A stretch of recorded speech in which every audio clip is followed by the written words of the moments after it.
Well, thank you again, y'all, for coming here today. I'm really excited to talk about artists and anti-racism and activism and how those things all connect together.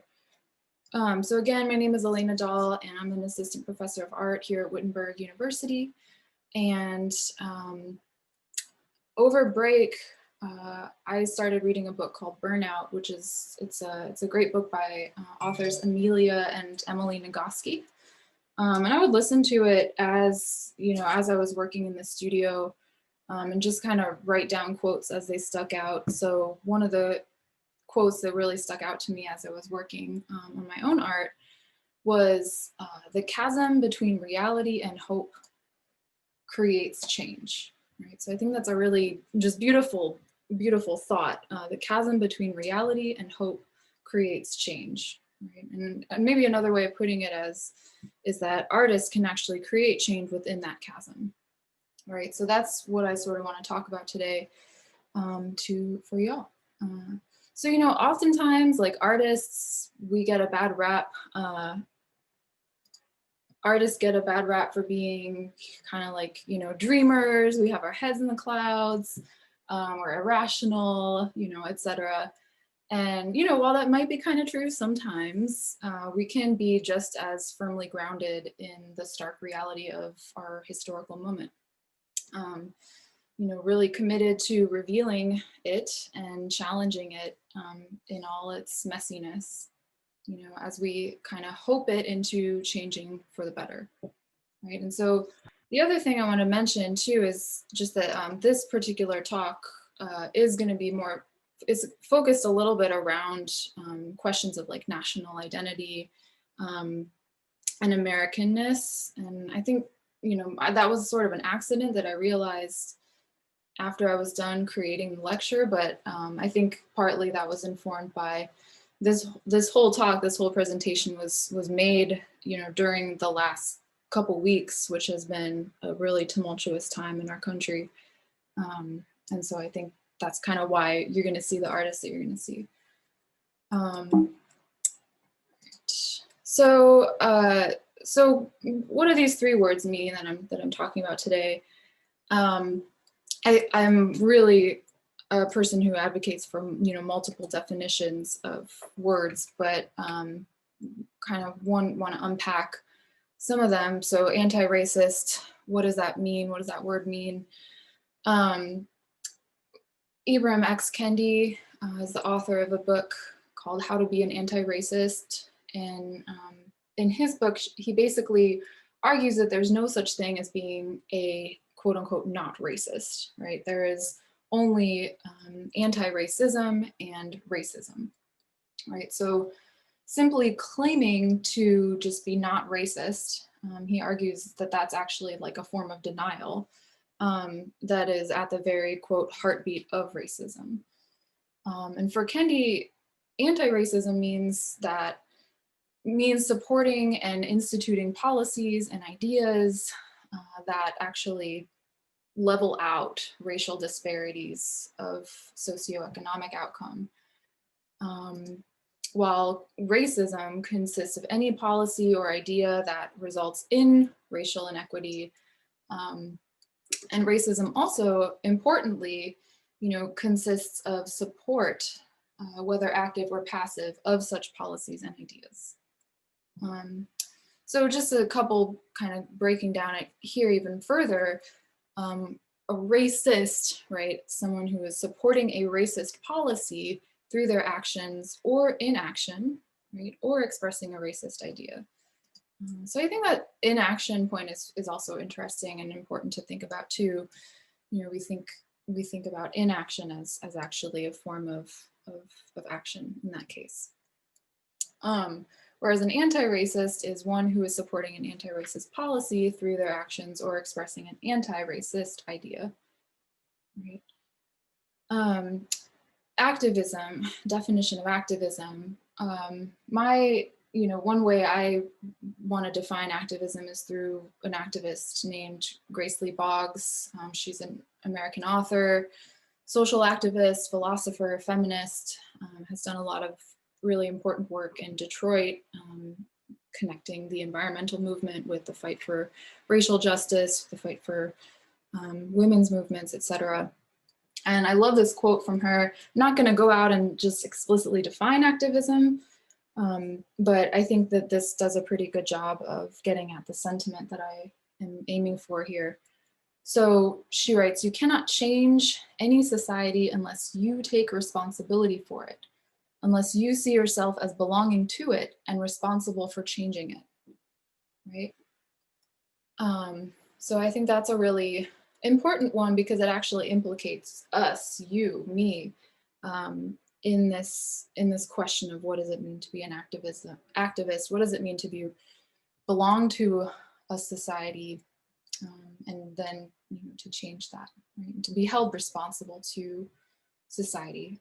As a professor, as an artist, I'm always kind of telling my students that you are, just because you're an artist, it doesn't mean you get to just make pretty things and like sit in your studio and be like, cool, that's it, right? Like, we're responsible, we have gifts, and we're responsible to society, to use those gifts so that we can hopefully better our world.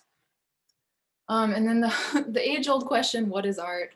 That's a whole class in and of itself, but I love this quote by Teju Cole, who is an author and also former editor of the New York Times photo section.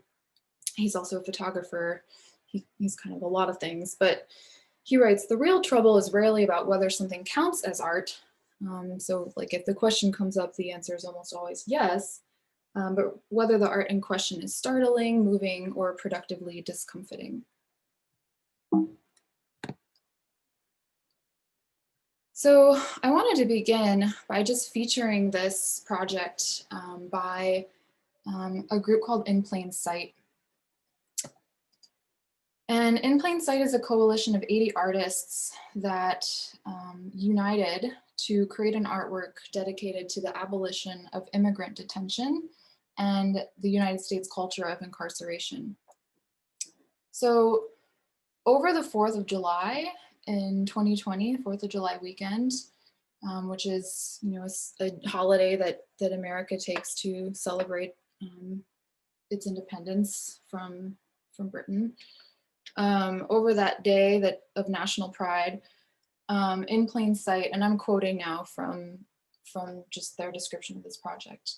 Quote, "Over 4th of July weekend, In Plain Sight launched the nation's sky typing fleets to spell out artist-generated messages in water vapor, legible for miles. These messages were typed in the sky over detention facilities, immigration courts, borders, and other sites of historic relevance. As the planes soared, they made visible in the sky what is too often unseen and unspoken on the ground: the appalling, profoundly immoral imprisonment of immigrants.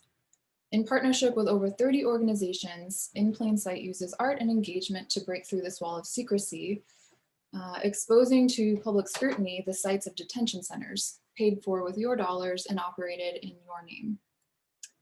In Plain Sight steers the gaze of those sheltered in place into the borderless sky. Although we're living in uncertain times, there is one thing that is certain. We need to work towards ending immigrant detention. Our immigrant community does not have protection from the deadly coronavirus and lacks basic supplies, including soap, disinfectant, and face masks. We cannot distance ourselves from the fact that this community will fare poorly in this crisis." So this is an example from an artist named Dred Scott, that this was his contribution to this project. Again, over 80 artists were invited to participate. And he chose his message to be the name of the first immigrant to die in US detention from COVID-19, Carlos Ernesto Escobar Mejia, and just have it flown through the sky. And then all of the projects had this like hashtag XMAP.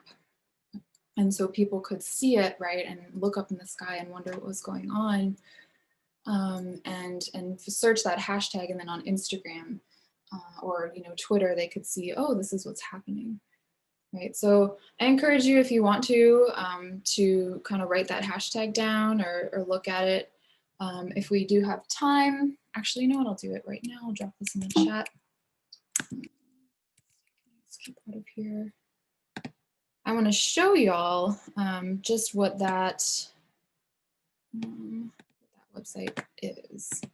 So I'm going to drop this into the chat right now. And so you can look at it also on your own if you like. I think it's a really impressive project in that, let's see, how do I screen share and drop in the chat at the same time? All right, hang on. It's a really impressive project in that it's both an art project and an information gathering project, right? So you can actually see, I just dropped it in the chat right now, you can actually go to the website and look through and see where immigration detention centers are located. There is one in Ohio, pretty close to us. And then if there's a little plane over the map, you can see the artist project that was flown over that spot. So I think that's a really good example of really targeting particular policies in the effort to create an anti-racist future. All right, let me go back to share screen.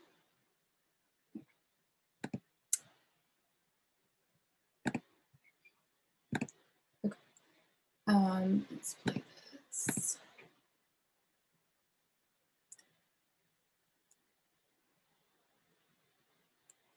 So, going back to Teju Cole's argument that art, it should be something that's troubling, shakes you up in some way, shape, or form. Art is a form of culture, right? And an artist named Fabiana Rodriguez, she's been quoted as saying, like, basically she sees legislative and policy change as a two-step process. So she insists that, before you change politics, you have to change culture. And artists and other cultural workers have always done this by changing people's hearts and minds through the works that they bring into the world. And that actually eventually does shift power in communities. So, sometimes this happens though simultaneously. It's not like you change culture and then you all of a sudden change politics, right? Sometimes these things are happening in almost a flow state between one between another. So in June of 2015, for example, artist and activist Bree Newsome Bass got in her car with some collaborators and drove to the South Carolina State Capitol, Columbia, to climb up the flagpole of the State House there and remove the Confederate flag that had flown there since 1961. Right, so stop and think for a second. Why 1961, right? If the Confederate flag represents something that was flown during the Civil War, why would that have been put up in 1961, right? But she said, you know what, this is coming down, and part of her initiative in going there is that weeks before, white supremacist Dylan Roof had murdered 9 Black parishioners and injured 3 more while they were engaged in Bible study at the Emmanuel AME Church in Charleston, South Carolina. And Roof had posed in several photographs with the Confederate flag. Newsome Bass had said that she had been planning for the action and that she was actually really bolstered by hearing former President Barack Obama's eulogy for South Carolina State Senator Reverend Clementa Pinckney, one of the shooting's victims, in which he called for the removal of the Confederate flag from the State House grounds. He described it as, quote, a reminder of systemic oppression and racial subjugation, right? So she said, she had been planning that action, but when she heard Obama make that call, like, this needs to be taken down, she was like, good, okay, good, I'm doing the right thing, right? I'm gonna go take this down. So by the time that she was released from jail, so again, just here's an image of her climbing up and taking that flag down. She recited the Lord's Prayer on her way up, and she was arrested immediately when she got down. But by the time that she was released from jail, she was charged with defacing a monument. The flag was back up on its pole. But her image and her story went viral. And, you know, I mean, for good reason. Here's a Black woman from the South whose ancestors had been enslaved in South Carolina. Here she is removing the flag that represented that society that had violently oppressed her ancestors and continued to do so to those who looked like her, even into this present day. So, you know, eventually South Carolina Governor Nikki Haley did sign a bill that removed the flag from the State House grounds permanently. But it was Newsom Bass who took it down and actually was arrested for that action. She did make bail, I think, really, really quickly. There were some grassroots organizing that helped with that. But I think this action, I mean, it does a lot of things, but it does a lot of, it puts a lot of questions in my mind regarding, you know, symbolic gesture versus an action, right? What symbolic, what sort of symbolic measures do we take to change policy, and how does that convert into action? So this quote, I think, from her here, where she's talking about how, yeah, it is a sign of progress that cities and schools are removing these monuments, but it's not just about sweeping them under the rug, right? She says removing the flag in South Carolina was one thing, but racism exists in South Carolina as policy and social practice, right? So she said we have to look at that and how we're interacting with each other if we're truly going to address racism. You know, another thing I'll say too is that to climb that flagpole, Newsom Bass had to have help, right? She drove with allies who were ready to help and organize with her. So she said, you know, we needed somebody who could help me over the fence, be a lookout, and we decided it should be a white man because we wanted to communicate. It's not just the role of people who are oppressed, but it's also on the people who have benefited from oppression who have to be a part of this process, end quote. So this is James Tyson, who went with her. He was kind of the looker out, and they sort of decided, like, yeah, that he should be there, so that people know it's not just people who are oppressed, but the people who benefit from that oppression who are a part of that process. And so, you know, I think going back to this question of symbols versus actions, Colette Gator, associate professor of social change and art at the University of Delaware, she argues that, you know, Newsom Bass's work was actually an act of performance art. And so it did, even though some might say like, oh, that was a direct action. She argues that because it was planned, because there was a performative element involved, that was actually a work of art that was being created by this woman and also co-created by the people who were helping her. You know, whereas in this case, Sonia Clark, some might say like, oh, this is more a symbolic gesture, right? Like, because this piece of art is exhibited in a museum. So this was from the Speed Museum in Louisville, Kentucky. And this was exhibited pretty much exactly around the same time that Bree Newsom Bass was climbing that flagpole and taking down that flag. So again, these things are happening all together, all at once. Not necessarily influencing each other, but happening at the same time, right? So it's like society is ready for this to be happening almost, and artists are bringing that into the world. So Sonia Clark's work, this is called Unraveling Unraveled. And in this case, visitors to the museum were invited to unravel cotton Confederate flags together with Clark as the artist. So it's a performance piece that at the end of the performance, it was shown, right, as an object. both as a flag that was in the process of being unraveled and in the threads themselves that made up the flag. I'm just going to quote from an article on the exhibition. So one of the things she says about this project is, quote, "The beautiful thing about human beings is that we do have this ability to find ourselves in one another if we are willing to do the work," end quote. Right, so it's not about this like kind of like hashtag diversity or like we're all the same sort of sentiment. There's work involved, right? You know, we do have as humans the capacity to collaborate and find ourselves in each other, but there is labor involved in that. Labor that involves literally, in this case, unraveling, dismantling these incredibly racist legacies that as a country, we haven't fully grappled with, come to terms with. As we can see just in the imagery we've looked at of the insurrection in the state capitol just a few weeks ago, right? Confederate flags flying in the Capitol for the first time in its history. So, you know, though this project does live in a museum, it's also an action, I would argue, it's an action just as much as Newsom's, in that through this collaboration, it enacts the reality that through collective action and sustained labor, the legacy of white supremacy can literally and figuratively be unraveled.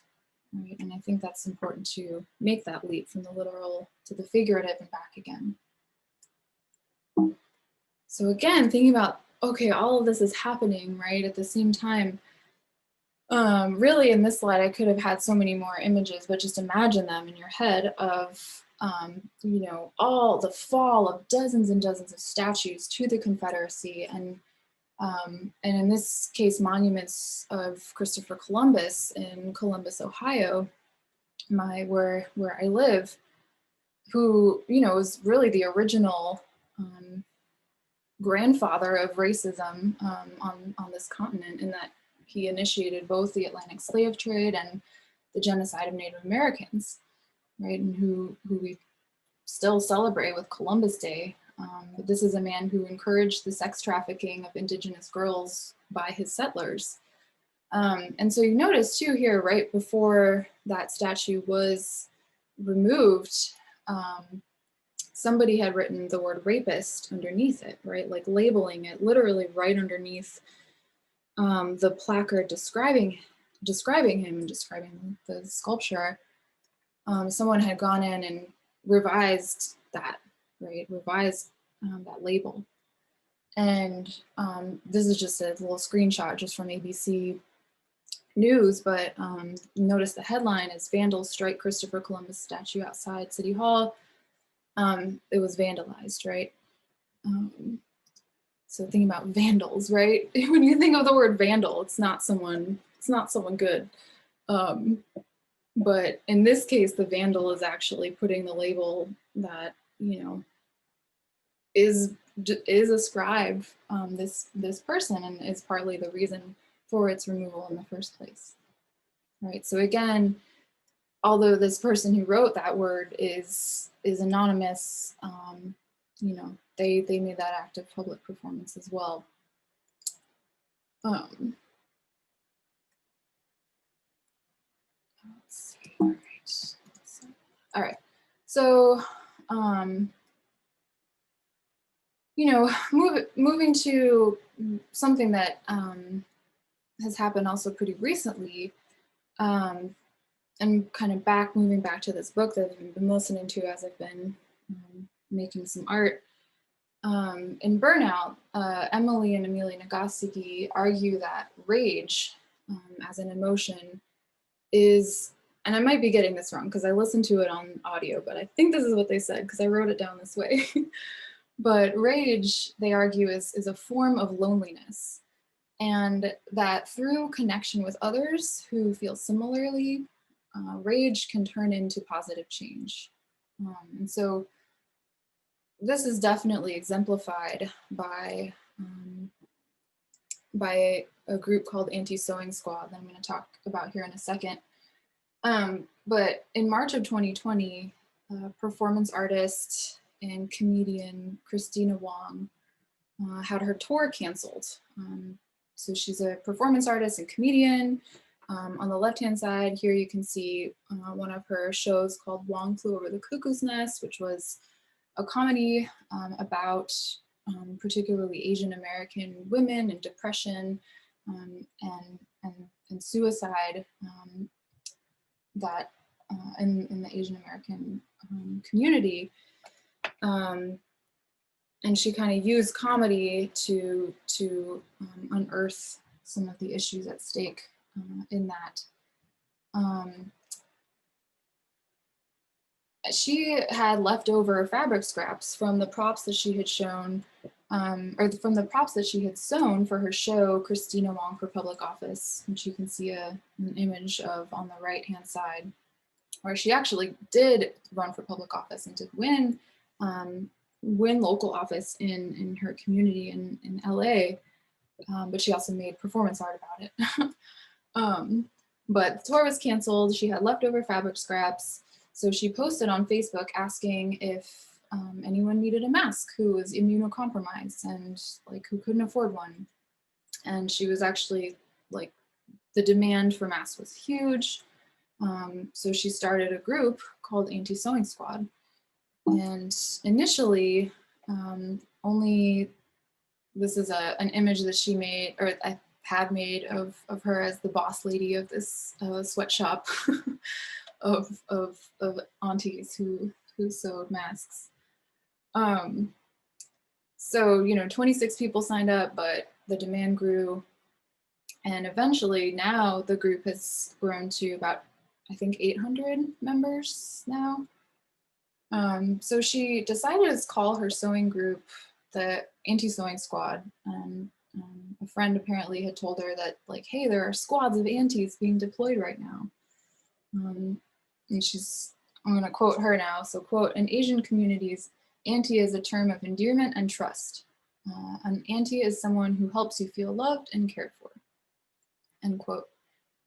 So almost a year later, the group of working antis has grown, like I said, to about 800 people around the country, myself included, and we're still making masks with the focus on helping vulnerable, hardest hit communities like migrant workers, day laborers, prisoners, and people who have recently been released from prison, Native Americans who have been killed by the pandemic at nearly twice the rate of white people.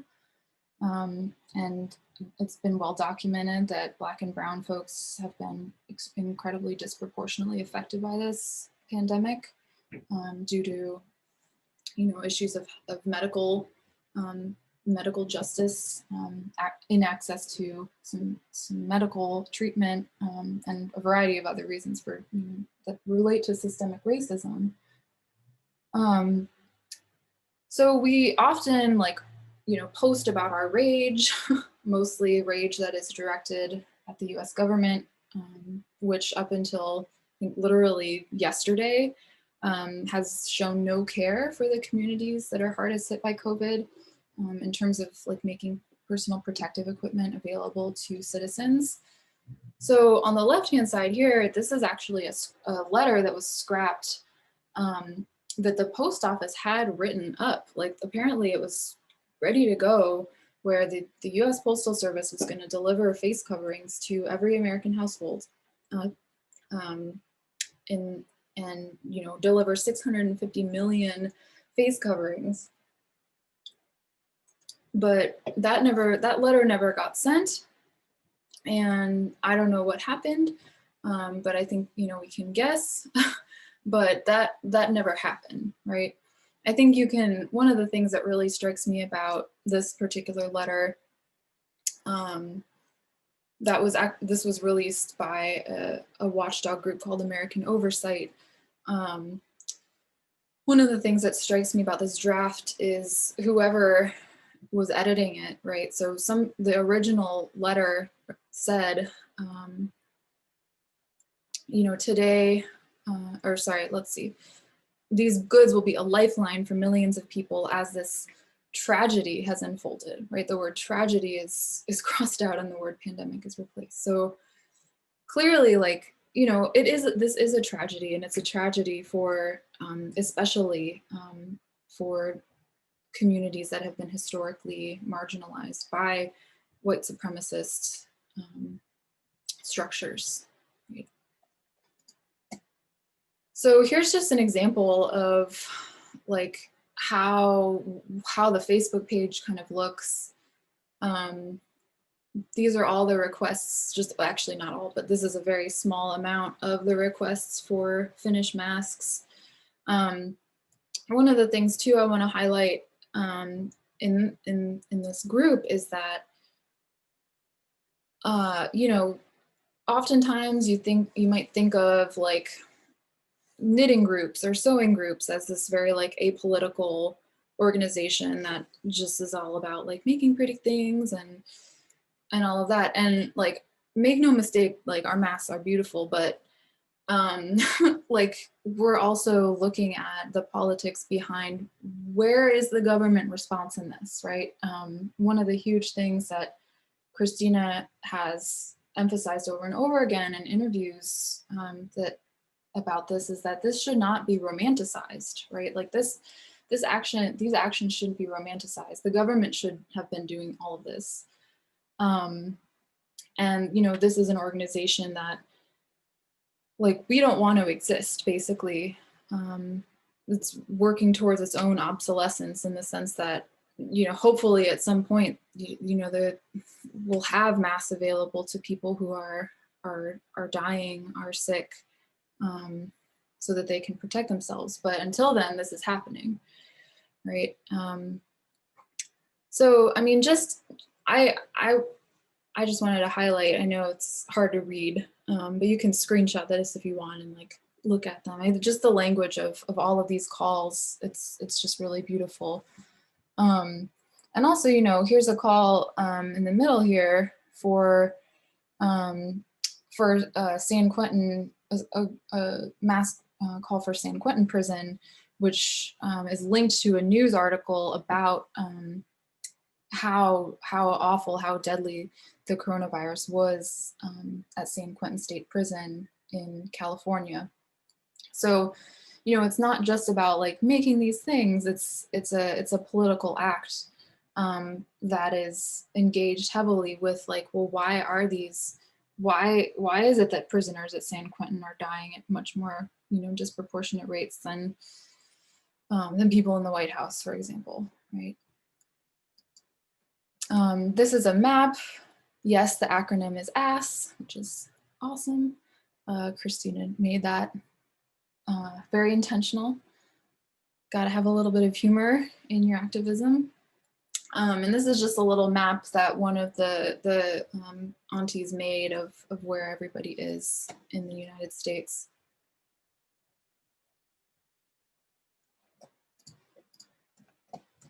So again, you know, thinking about this gap, this chasm that I mentioned at the beginning of my talk, this chasm between reality and hope, right? In this case, I think the reality was, and it still is, well, was up until a couple days ago, we'll see, was, you know, the government's lack of response to COVID. And the hope was the hope that vulnerable people are safe, have as much a right to safety and their own lives as those with the resources to protect themselves from this illness. And, you know, change looks like a lot of things. It looks like, you know, over, I think I want to say 250,000 masks have been sent out by this group. But change looks like that. And it also looks like, so here's a letter that Christina Wong wrote to the Biden administration, basically asking for to instill a creation of a secretary and department for arts and culture, basically explaining what she does and what she's learned as an artist. And so again, I'm gonna move through it, but if you want to read over it, you can, or you can, she posted this on her Facebook page. I think she has a public Facebook page. You know, I also want to point out that in all of this, right, in all of this talk about activism and change and progress, you know, we can get overworked so easily. We can get overinvested so easily, give too much, etc. You know, not only as activists, but also as people with jobs, people with families, people with homework, people with classes, etc. You know, and I think one of the things that I try to remember is that in order to really like fight the power, as they say, we sometimes do have to rest. Another quote that I wrote down that I like couldn't even believe as I listened to this book by the Nagoski sisters was they 42% of a day should be spent resting, right? So not sleeping, but resting.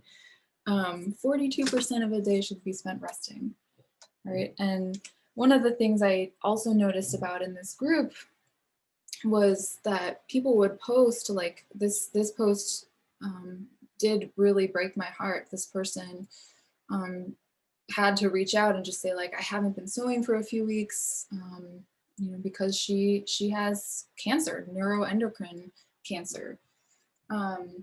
She's tired. You know, she has to teach. So she's an academic.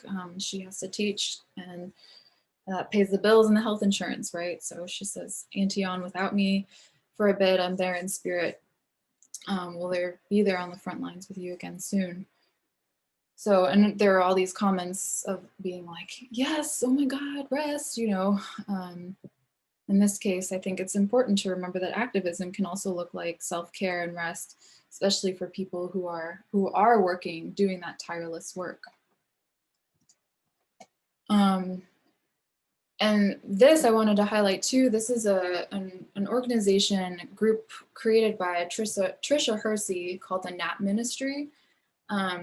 You can follow the Nap Ministry on Instagram, on Twitter. They're just at the Nap Ministry. I think I have it here yet.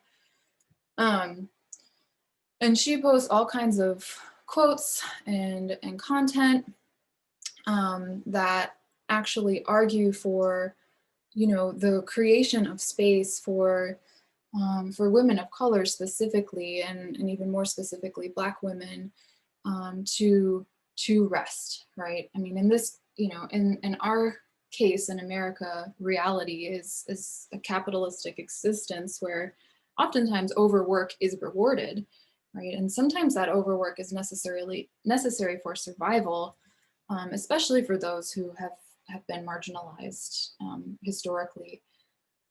So, you know, it's especially difficult for women, women of color, and Black women, right? And so, you know, in this case, I think there's the hope that we can live in a world where everyone is rewarded with the rest that they deserve, so that, like, yes, one can be productive, but also one can shine with the fullness of one's humanity, right? And I did get a chance to listen to Erica Huggins' beautiful convocation speech right before I actually went online to give this talk. And so, you know, I think her invocation to breathe in and out one's goodness, right? Everyone should be afforded that right? Leveling that field where everyone, including and especially in this case of the Nap Ministries arguing Black women, to be able to breathe oneself out, one's goodness out, and send it out to others, and bring it back to oneself, right? So the account is really amazing. So this is, for example, like one of the things they do is just send out this 1833 love naps. So there's a call, an actual phone number people can call with the question, are you feeling exhausted? Resting supports our grief. And even the image itself, she writes, this is an image of a photo of my shadow at my daddy's burial place in Chicago, right? So really, really emphasis on rest, emphasis on that as a form of resistance.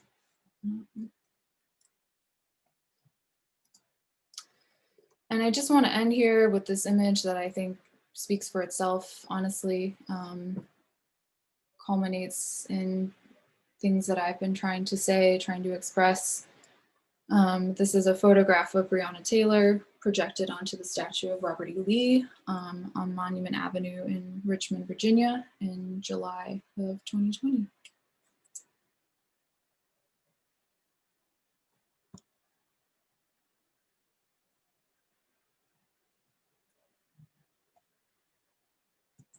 What I'd like to do now is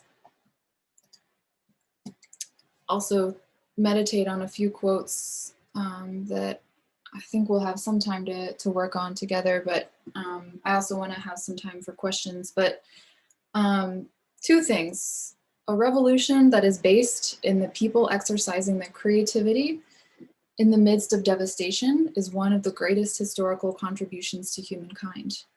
And that is from Grace Lee Boggs. And then Carrie Fisher, the late great Princess Leia, she writes, "Take your broken heart and make it into art." So given those two things, right, the call to exercise the people's creativity in the midst of devastation, that is actually one of the greatest historical contributions to humankind. I'm gonna stop my screen share and I'm gonna go ahead and share this Google Doc. And if you're on a phone, you don't have to do this now, but you can save the chat or you can enter it anytime. But what I'd like to do, I think I made it, yeah, I made it shareable to everybody. I want to spend just a minute or two answering questions. And if you don't have a question or you don't want to, well, you can do both, but just for the sake of time, this is just a little activity I wanted folks to be able to do here at the end, where I want you to think about one thing that, taking Carrie Fisher's phrase, one thing that breaks your heart regarding the reality in which you find your community. And that's however you define the word community. And then in the space below, just write down a specific way that you could make what breaks your heart into art. All right, so I'm not given any more instructions than that, except for, you know, use language that's clear, specific, that that everybody reading through can just kind of see, oh, okay, that's cool. All right, so you can color code it if you want to. But yeah, just write, like, what would you make?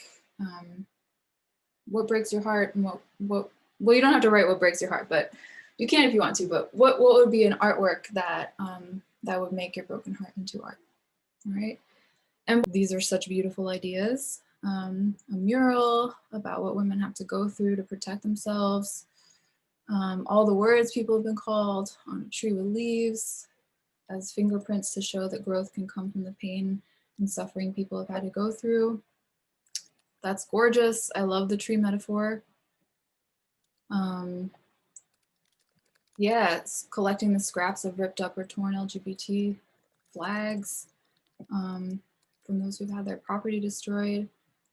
Yeah, materials, right? Like flags, we often think of flags as like these symbols, but they're materials that we can take apart as artists. Yes, designing curriculum that's more inclusive of voices not in the canon. Ugh, the canon, am I right? Mural of handprints of colored women. That's, yeah, I mean, these are so cool. So like one thing is I'm asking y'all, like, what's stopping you from making this, right? Is there something that's stopping you from making it? Because these are good ideas and you should go make them. Collage of nudist headlines about the impact of COVID on society. Awesome. Well, we are at time. Thank you all so much for participating in this and listening in. It's been, like I said, a real honor, and thanks thanks to CBS, thanks Giera for organizing this week, helping to organize this week. I'm so glad this week is happening. So best regards, everyone. Have a wonderful night, and you're fabulous people. See y'all around. If I haven't met you yet, I hope to see you around. Thank you. Thank you. Thank you.